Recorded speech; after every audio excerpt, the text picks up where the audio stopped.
a very chilly morning. It's really cold. The last days and weeks it's always cold at night. It's now this morning here it's colder than the last days because here's a river. There's all over condensate water and it's just not nice. It's not Italy. Up the mountain there's another beautiful mountain village, but unfortunately it's up at the mountain and I can't hike just like that to visit it.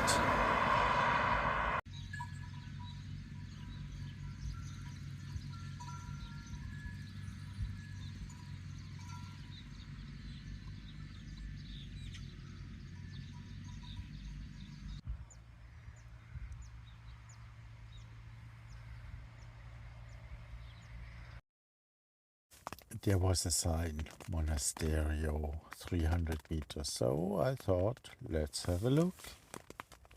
Okay, it's not a romantic monasterio where I probably could stay a night. It's a fucking hotel, one of those luxury ones. Aha, the monasterio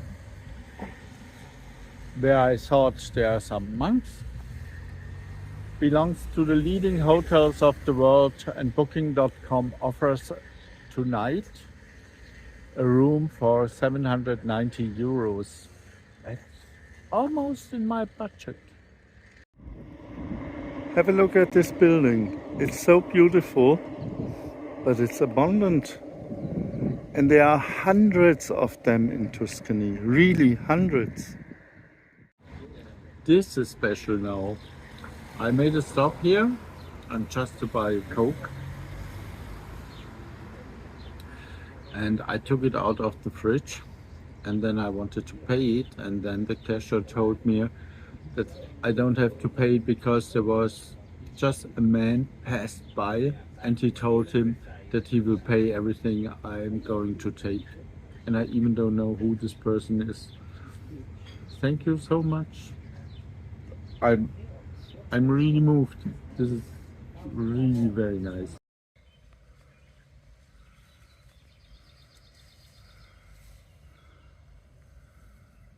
We hiked now almost 20 kilometers, so it's time to find a nice place.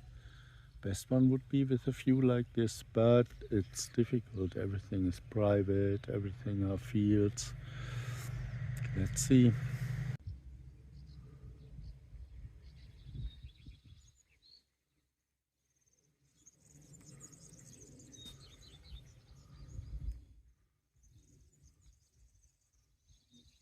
The bad part of the situation are those rain clouds.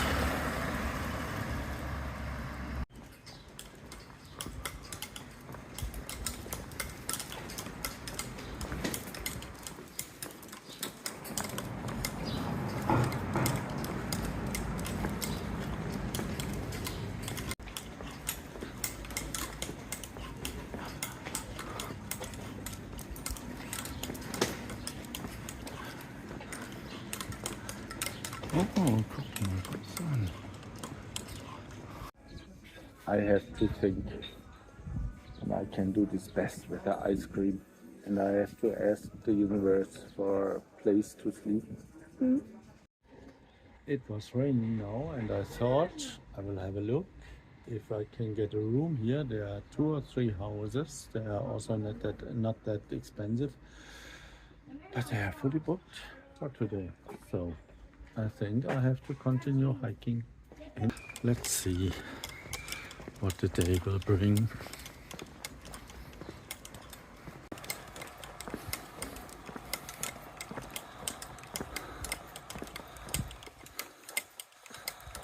Oh, Madonna. Bellissimo.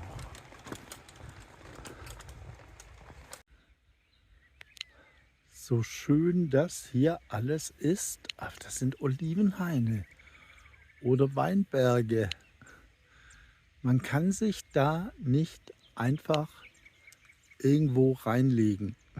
Das geht nicht. Das wird ja spannend heute.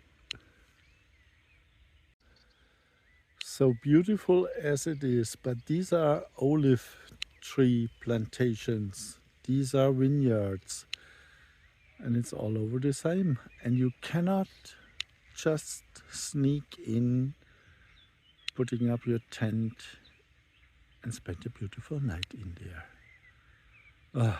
This will be exciting tonight.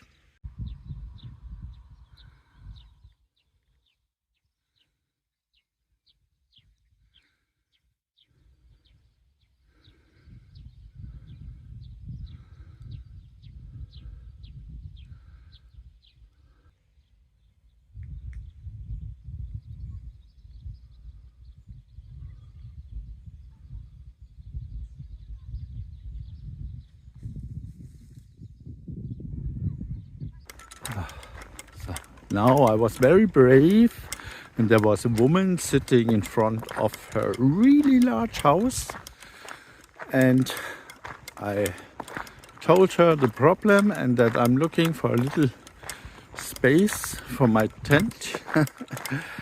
And yeah, but I just got a no, because she said she owns only the house and no land around. And she had about 30 dogs, because it's a hunter family. So yeah, let's see. An abandoned house with plants to the street so nobody can see me, and with a great view. Perfect, that's my space. Today I will eat something completely different. It's quinoa with vegetable, and I'm really looking forward how it tastes. It was a present of a tent neighbor. Some minutes ago it was still nice, and that's just one big cloud out there.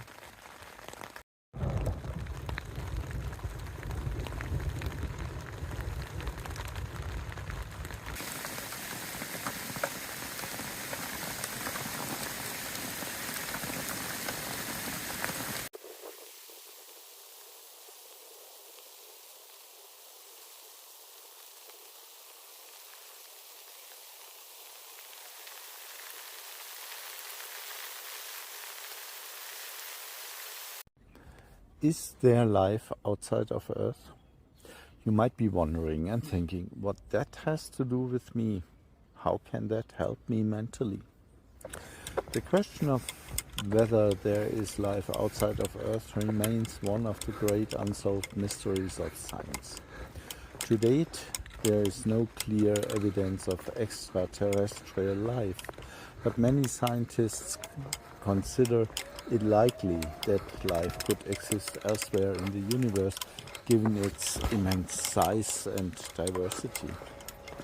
The search for extraterrestrial life focuses primarily on two approaches: looking for life forms within our solar system and observing distant exoplanets orbiting other stars.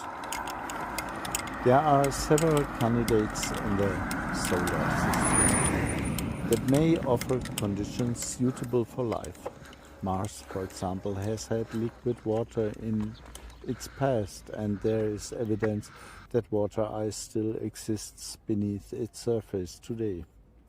Moons such as Europe, a moon of Jupiter, and Enceladus, a moon of Saturn, have subsurface oceans beneath their icy crusts that could potentially host microbial life.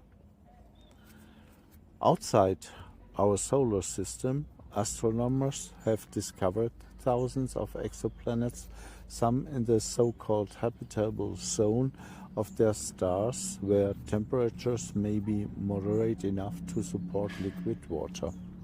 Analysis of these planets' atmospheres by upcoming space telescopes could provide clues about biological activity, such as specific gases that might be produced by living organisms.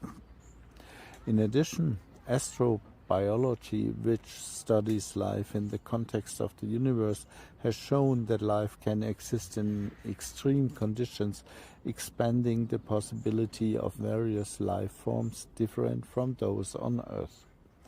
Although there is currently no concrete evidence of life beyond Earth, the search remains dynamic and progressive, supported by developments in astronomy, biology, and technology that aim to answer this fundamental question of humanity.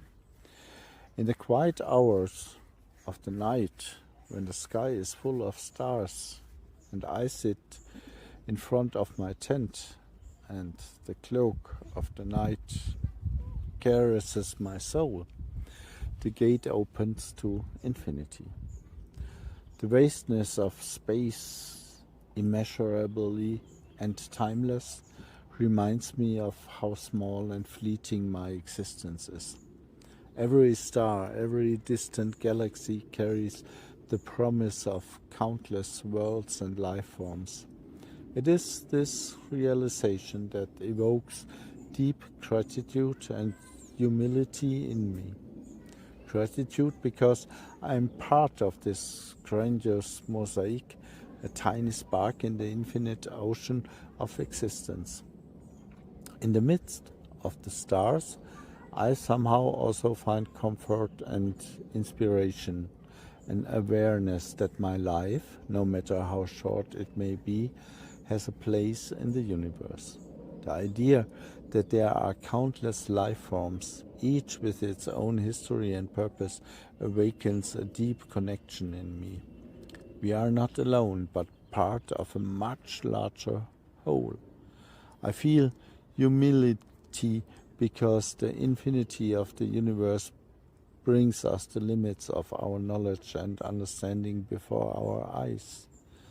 We who often think of ourselves as masters of the world are only learners in the face of infinity, and not even that. This realization grounds me, makes me pause and appreciate the miracles around me. Every breath, every moment is a gift that I want to live with cautiously and mindfulness. This cosmic perspective liberates my mind.